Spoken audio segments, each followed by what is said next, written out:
Hello! Today is the last and final part of our walkthrough of the Nikon menu system, so let's do this.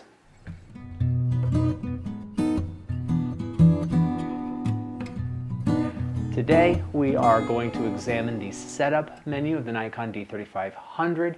This video is meant to pair with my video that walks through the quick menu and the shooting menu of the D3500. If you haven't seen those videos, check them out. As always, my videos are brought by the business, Camera Lessons Online.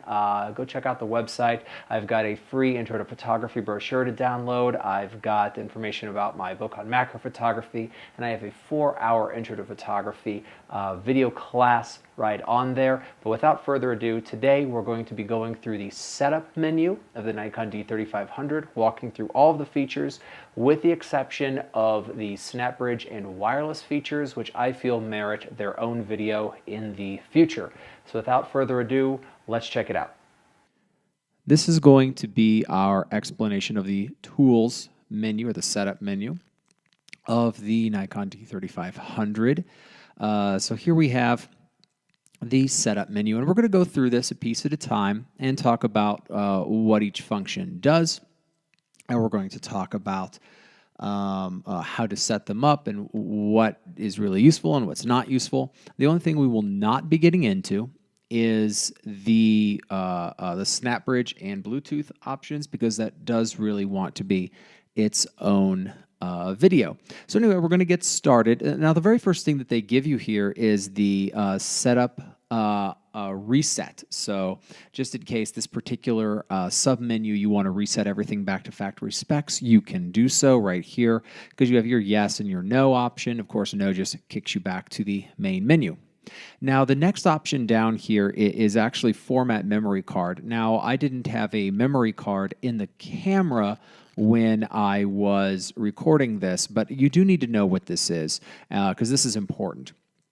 When you shoot images and you delete them, you leave the old folder structure and you leave enough data left over to be able to recover those images in case they were deleted or, God forbid, formatted on accident. But that starts taking up a lot of space in your memory card over the course of years. And so formatting cleans off the entire structure of the card in and of itself. And so you wind up with a clean memory card with no additional folder structure, no additional bits and pieces. And so you really will have just about 8 gigs on an 8 gig memory card, so forth and so on. So that's what this is, and that is the recommended way of cleaning off your memory card after loading all of that data onto your computer. Just deleting and deleting all is not something I actually do almost at all anymore. I'm going to shoot, load everything onto the computer, format the memory card, and delete individual images I have no use for off of the computer rather than the camera. And one of my reasons for that is just simply if I'm spending a bunch of time deleting pictures one at a time while shooting, I'm not spending any real time shooting. So anyway, that's formatting. That's probably the most useful single thing in the setup menu. Let's move on to the date stamp. Now, for the life of me here, I really don't understand why you would use this. There are perhaps some professional reasons why you would. For instance, if somebody is working, let's say, in crime scene analysis, then they might want to stamp onto their images exactly what image this is, exactly the date and the time. But for those of us who are hobbyists and enthusiasts, this has no serious usage, I would say. But there are enough professional uses that I can see it still being around. Anyway, this will allow you to stamp as part of the visual image, which is different than the metadata, visually the date and the time, or the date and a counter, so you know which image this is of a series, perhaps. And of course, if we want to set these, we'd be able to make sure that it has the date and time set properly. And you can actually set multiple dates here, which is a little curious, but you could do so and be able to stamp all of your images with that particular data. Again, outside of professional uses, I don't think this has a lot of application. So the next thing we're going to take a look at is the time and date. And the first thing inside of here is going to be the time zone. I'm in Mountain Standard Time, so of course I would set it there. One useful thing about the time zone setting is that if you travel, you don't have to change the time in this next part of the menu. You can just change the time zone that you've traveled to, and of course the time will update. One of the first things we do when we buy a camera is go in here and set the actual date and time, year, month, day, hour, minute, second. I've yet to meet the person who actually adjusts the second clock in here to be specific, but you could if you wanted to. That there's nothing stopping you whatsoever, and so you set that, and you should be good until you travel. Now, this next part I can't do because I don't have a memory card in the camera, and I'm also not doing SnapBridge or Bluetooth for this particular video, but this is syncing the time and date with your smart device, your phone. This is a really good idea. You're getting a lot more detailed satellite information onto your phone than you can just set in your camera, and syncing that with your phone is more accurate, and it will auto-update when you travel, which is really nice. So I would recommend that. You can decide what format you want to see this in, year, month, day, month, year, whatever you like. And then lastly is daylight savings time. Now be careful, because when you go and you change this and turn daylight saving time on or off, you might have the situation that I've had, which is that it immediately changes the time that you just set. And so be careful with that. You might want to set the daylight saving time on or off first, and then set your date and time second. Next is just choosing the language of the menu, whatever you would prefer. And then monitor brightness. Now, I'm going to be a little bit of a stickler about this. Most people do this thing where they're setting their monitor brightness higher, 3, 4, 5. It'll go up to 5 on either side. This is a big mistake. This should be at 0 or a negative number. Never change this to a positive number. The reason is quite simply that you will accidentally think that your pictures are brighter than they are, and you will not be adjusting for accurate exposure on the fly. Most monitors of any kind in the world are set too bright. When we do monitor calibration on our computers at home, one of the first things that we do as part of that software is turn your monitor brightness down. The same thing here. You want to make sure that if you're recording a bright image, it actually is bright. It just doesn't look bright on your screen. So don't go into the positive numbers. Stay at 0. That's fine. Maybe even a -1, a -2. Now, if you're constantly shooting in really dark environments where your screen is kind of obnoxious or obtrusive, you might turn it down even more. That might be totally appropriate, but at least a 0. The next thing is info display format. And so this is, what does the screen look like in your auto modes or in your programmable modes? Programmable being P, A, S, and M. Program, aperture priority, shutter priority, and manual. Mostly this is entirely an aesthetic decision, whatever you like, whatever looks good to you.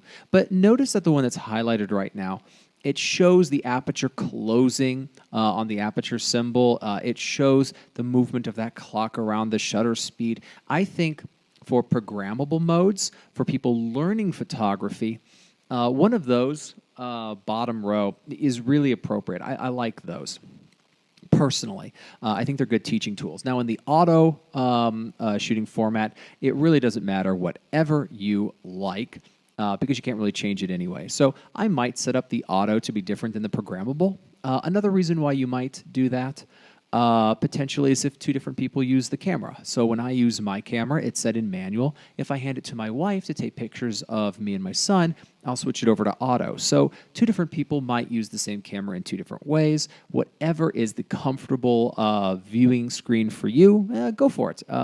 There's nothing that's going to affect your photography in here.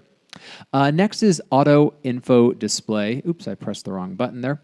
Now, auto info display means that information about aperture, shutter speed, ISO, other shooting information shows up when you push your shutter release button down halfway. You definitely want this on. If it's off, yeah, your screen's going to be cleaner, but you're not going to really know what you're getting. You're not going to know what you're doing, and you won't be able to learn from it. So auto info wants to be on.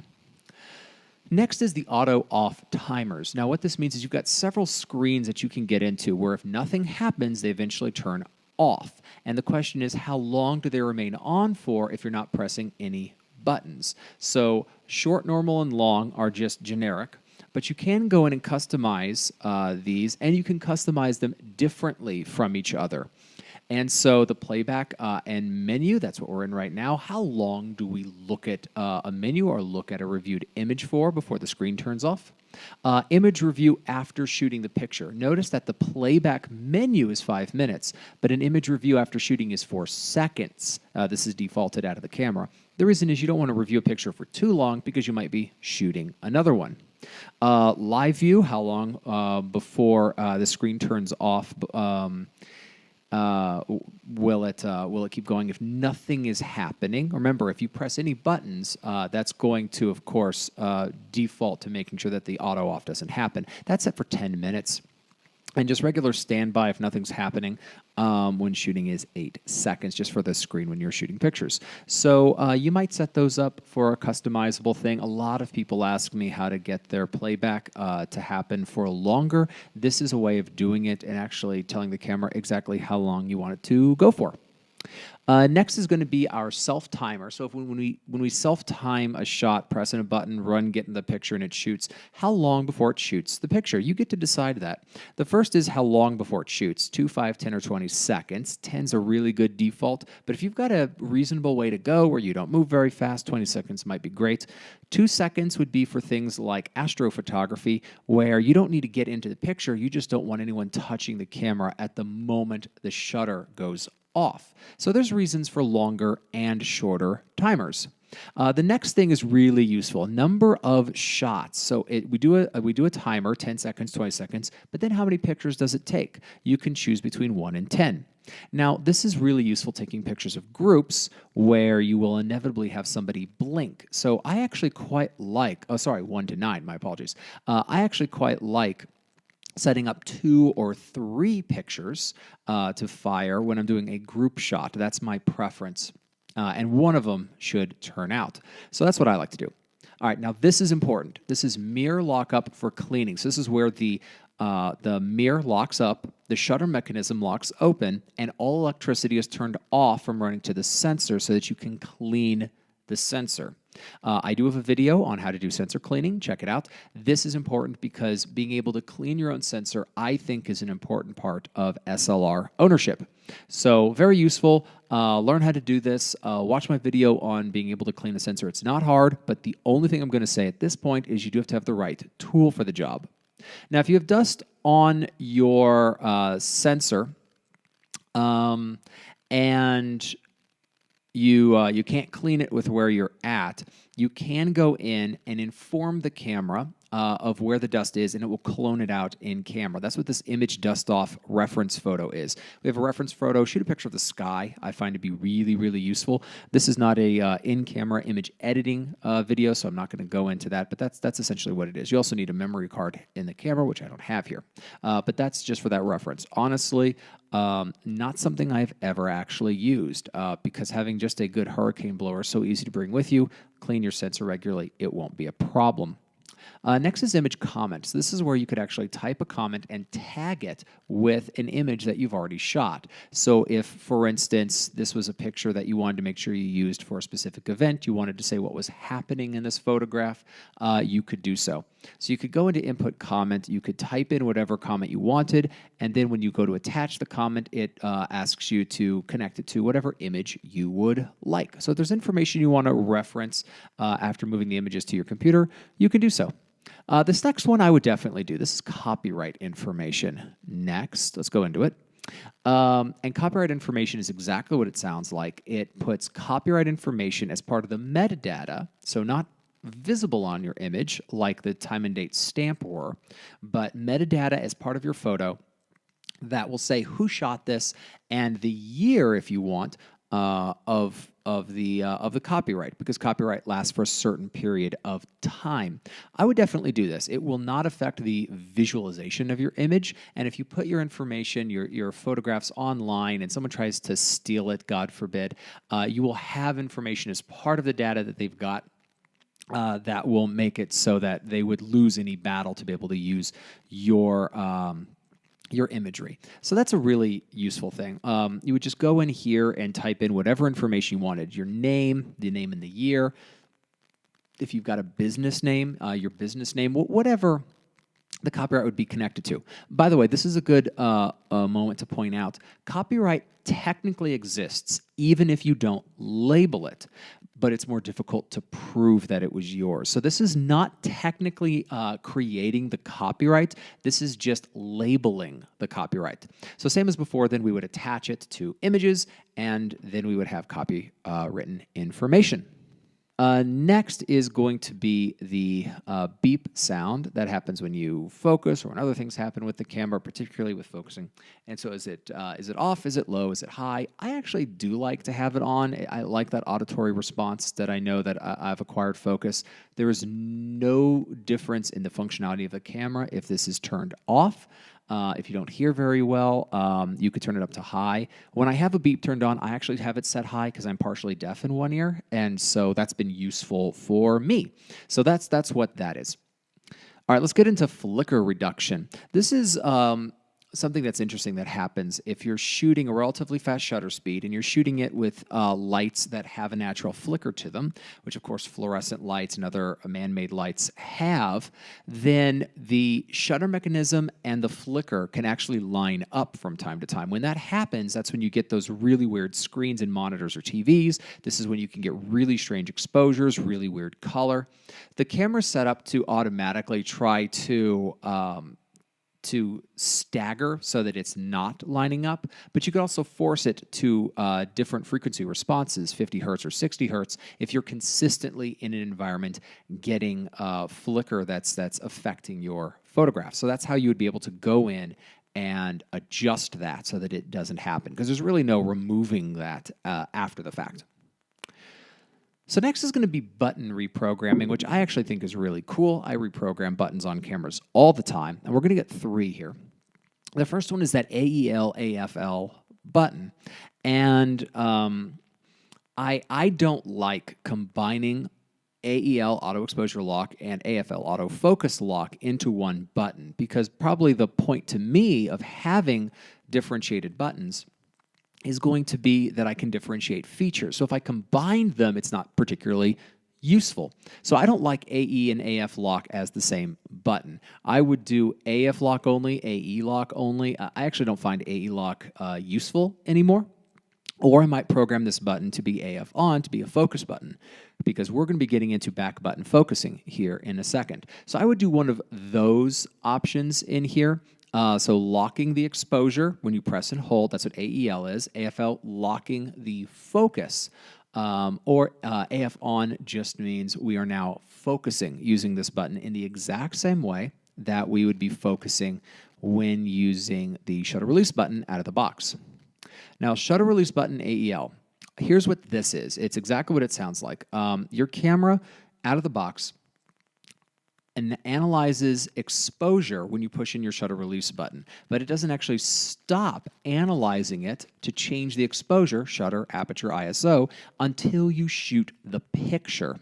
Now, this is different than the way it focuses, because when it focuses out of the box, if you're in AFS, you push your shutter release button down, it's going to lock focus, and it will not change that focus distance until you release the shutter button away. And so that means that if you're shooting a normal picture out of the box, you push your shutter release button in halfway, it locks focus, but it doesn't stop analyzing light. But what if you want to lock both your exposure and your focus at the moment you push in your shutter release button and hold it? Well, that would be when you turn this on. So if I go and turn this on, I can actually lock that exposure at the moment of capture. Next is going to be AF activation. So this is the feature that is regularly called back button focusing, which is where your shutter release button does not focus, but another button does. In this case, it would probably be our AEL, AFL button, which we've now set to AF on. By the way, if it's duplicated, if AF activation is on for the shutter button at the bottom and AF on is turned on at the top, then both of them will focus. But there are a couple reasons why we might take your camera and remove focusing from a feature on the shutter button. Now, one might be, for me, nighttime exposures. I want to be able to shoot without it readjusting focus because it's going to get it wrong. Another one might be fireworks, astrophotography. Another one might be if we're working with some kind of wildlife. So we've got a bird in a tree and we're waiting for that moment when it lifts off. Now we could acquire perfect focus while we're waiting. If the shutter mechanism also focuses, when we go to shoot the picture, it might readjust focus and we miss the whole shot. So it would allow us to focus beforehand, and when we go to shoot, nothing will change. So AF activation means, does the shutter release button focus? And it's enabled out of the box. That's the way you expect it. But there are a lot of us, myself included, who disable that from our cameras and make a different button focus than our shutter release button. This will take a little bit of getting used to if you decide to do this. But it does give you differentiated control, which I like. And like I said, I don't use AEL or auto exposure lock for anything anymore. And so that's kind of a button just sitting there, waiting for something useful to come along. By the way, this might be a good moment to say why I don't like auto exposure lock. Auto exposure lock really was something we needed in film days because we could grab an exposure from someplace that's easy to measure, such as just part of a room, and then using it when we're pointing the camera in a direction that's difficult to measure, such as the same room but with a window behind the subject. Nowadays, I can review my images on my screen. I can review them with the histogram turned on. I can make adjustments on the fly. And if I'm shooting in live view in this camera, when I make adjustments, I'll see them on the screen. All of those things mean that AEL pretty much doesn't have much of a place in today's photography, so I don't use it. This next thing is going to be the rangefinder. This is pretty cool. I can't preview this for you because it's actually inside of the viewfinder, but when you turn this on, which all it gives you is on and off, when you turn this on, it gives you the old rangefinder symbol in your viewfinder that shows you dots on either side of a 0 point. 0 means that you're manually focusing and your subject is in focus.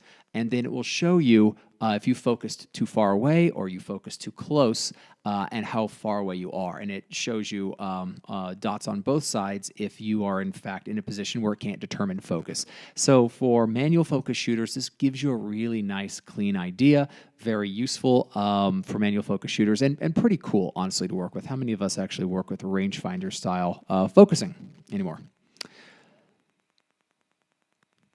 This next part is manual focus ring in AF mode. Now, this will depend on the lens. I need to say that because there are some lenses that will not allow for manual focus override when in autofocus mode.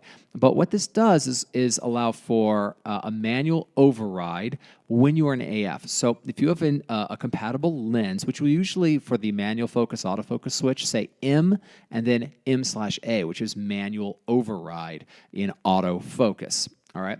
So what it will allow you to do if you have this on, and you should have it on, by the way, what it will allow you to do is you've locked focus, just like normal in AFS mode, and while holding that down, or if you're in back button focus, you just focus and then release the button, you can then do a manual focus override without getting into manual focus mode. The reason you have to be careful that the lens is compatible is that some lenses won't allow that. It locks the gears in place and you can damage the lens. So just make sure you have an M/A available lens and you're in good shape. Okay. We're getting into some stuff here that's not as useful. File number sequence. So this is the actual image name when you are shooting. And you can reset that and start over, which I have never done in my photographic career. I don't want duplicated names of files because at that point they can overwrite each other on my computer. File number sequence, I like to turn something like that on so I get a constant count, and that will differentiate my numbers of my file names. Now, I've actually started doing all of my editing in Capture One, and you can change your file name in Capture One for the actual name of the file itself, as well as your export name. And I don't have any issues of two files that might be named the same thing, but this is useful if you're not in that position. Storage folder, that's the actual DCIM folders inside of your camera. You can change the names of them. I have never found a use for this. And then the actual naming sequence does not have to start with DSC in the same way. You can change where the hyphen is. You can change that naming sequence. Again, I don't find a big use for this, but if the naming sequence is somehow bothering you, or you've got duplicating images from previous cameras, you might change this file naming structure so that you don't get overlapping image names from a previous camera. So you could change that DSC to anything else, maybe your initials, whatever works for you, just to make sure that you don't get duplicated things. Next is what the HDMI cable does. I don't see a reason to change the output resolution to anything but the best, because if I'm outputting information, I'm going into a recorder, which is how I'm capturing this video here, or I'm running into a television for review, or perhaps I am putting this into a monitor so that I can get good monitor quality as I'm shooting. I'd want that to be really good, personally. Maybe I'm doing an external recorder for shooting video, in which case I want it as good as humanly possible. There's not a lot of reasons why I can think of to not have this set at 1080p and just run with it, honestly. But that's what that is. The other thing, of course, was device control should be turned on. You don't want to turn that off. And the reason is HDMI, we can start doing some device control from when we have separate devices connected to our camera, and we want to make that as easy as possible. All right, location data is going to have to do with when you're connecting the camera to the wireless system, the SnapBridge system, and this is the part that we're not getting into today because SnapBridge is its own video. Airplane mode is going to be turning off or all wireless connectivity. You normally just leave airplane mode off because otherwise you're not going to be able to do wireless connection, and you won't know why. So we're going to skip connect to smart device. It looks like this, by the way, when you go to start it up, just so that you know. It'll give you the name of the camera. We're going to be skipping send to smart device auto, and we're going to be skipping Bluetooth, because that's going to be its own separate thing. All right. The least useful thing in this entire menu is conformity marking. It's on and off. What happens when you turn it on is you get this little symbol next to things inside of your camera's menu that says that Nikon is complying with industry standards for those particular features, which all of us were really concerned that Nikon was a fly-by-night operation. So yeah, that's meaningless. Next, slot empty. This matters. All right. Enable release is actually designed for people who work in demonstrating, showing, and selling cameras, which is something that is part of my daily life, so that we can shoot pictures and show a camera to a potential customer who might be interested in it without having a memory card into it. Once you own this camera, you want the release locked. That way you cannot shoot pictures without a memory card. That way you can't accidentally shoot for an afternoon and not actually record any data. That is completely possible. I have seen it happen. Don't do that. Yeah, lock that. All right, the next two things are pretty simple. We've got reset all settings, just across the board, resetting the camera. You can actually go in and initialize the camera so that it's what it is out of the factory. That's actually pretty useful if you sell your camera to somebody so that it's back to factory spec. That's a useful thing. And sometimes if we're trying to problem solve some issue with the camera, we will do a settings reset.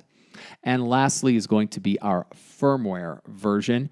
This matters, by the way.